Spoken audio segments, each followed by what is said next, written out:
ओम।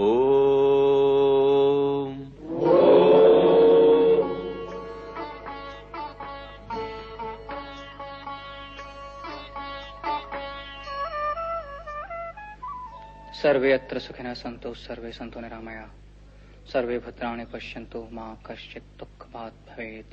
ओम। मेरे स्वजनों, अपने ही स्वजनों के हाथों सम्मानित होने में गौरव का अनुभव होता है, प्रसन्नता भी होती है।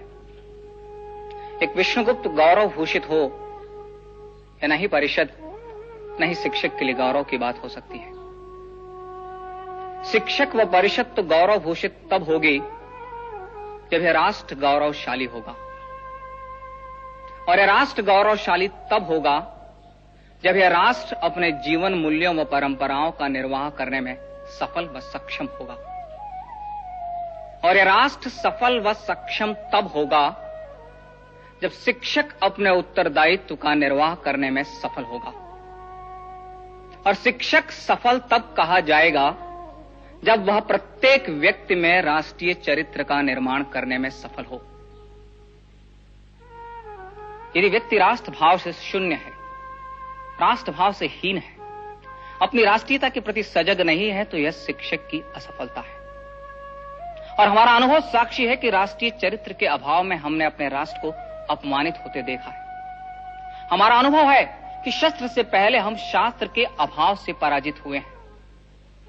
हम शस्त्र और शास्त्र धारण करने वालों को राष्ट्रीयता का बोध नहीं करा पाए, और व्यक्ति से पहले खंड खंड हमारी राष्ट्रीयता हुई। शिक्षक इस राष्ट्र की राष्ट्रीयता व सामर्थ्य को जागृत करने में असफल रहा। यदि शिक्षक पराजय स्वीकार कर ले तो पराजय का वह भाव राष्ट्र के लिए घातक होगा। अतः वेद वंदना के साथ साथ राष्ट्र वंदना का स्वर भी दिशाओं में गूंजना आवश्यक है। आवश्यक है व्यक्ति व्यवस्था को यह आभास कराना कि यदि व्यक्ति की राष्ट्र की उपासना में आस्था नहीं रही तो उपासना के अन्य मार्ग भी संघर्ष मुक्त नहीं रह पाएंगे। अतः व्यक्ति से व्यक्ति, व्यक्ति से समाज व समाज से राष्ट्र का एकीकरण आवश्यक है। अतः शीघ्र ही व्यक्ति, समाज व राष्ट्र को एक सूत्र में बांधना होगा, और वह सूत्र राष्ट्रीयता ही हो सकती है। शिक्षक इस चुनौती को स्वीकार करे, वह शीघ्र ही राष्ट्र का नव निर्माण करने के लिए सिद्ध हो। संभव है कि आग के मार्ग में बाधाएं आएंगी, पर शिक्षक को उन पर विजय पानी होगी, और आवश्यकता पड़े तो शिक्षक शस्त्र उठाने में भी पीछे न हटे। मैं स्वीकार करता हूं कि शिक्षक का सामर्थ्य शास्त्र है, पर यदि मार्ग में शस्त्र बाधक हो और राष्ट्र मार्ग के कंटक सिर्फ शस्त्र की ही भाषा समझते हो, तो शिक्षक उन्हें अपने सामर्थ्य का परिचय अवश्य दे। अन्यथा सामर्थ्यहीन शिक्षक अपने शास्त्रों की भी रक्षा नहीं कर पाएगा। संभव है कि इस राष्ट्र को एक सूत्र में बांधने के लिए शिक्षक को सत्ताओं से भी लड़ना पड़े, पर स्मरण रहे कि सत्ताओं से राष्ट्र महत्वपूर्ण है, राजनैतिक सत्ताओं के हितों से राष्ट्रीय हित महत्वपूर्ण है। अतः राष्ट्र की वेदी पर सत्ताओं की आहुति देनी पड़े तो भी शिक्षक संकोच न करे। इतिहास साक्षी है कि सत्ता व स्वार्थ की राजनीति ने इस राष्ट्र का अहित किया है। हमें अब सिर्फ इस राष्ट्र का विचार करना है। यदि शासन सहयोग दे तो ठीक, अन्यथा शिक्षक अपने पूर्वजों के पुण्य व कीर्ति का स्मरण कर अपने उत्तरदायित्व का निर्वाह करने में सिद्ध हो।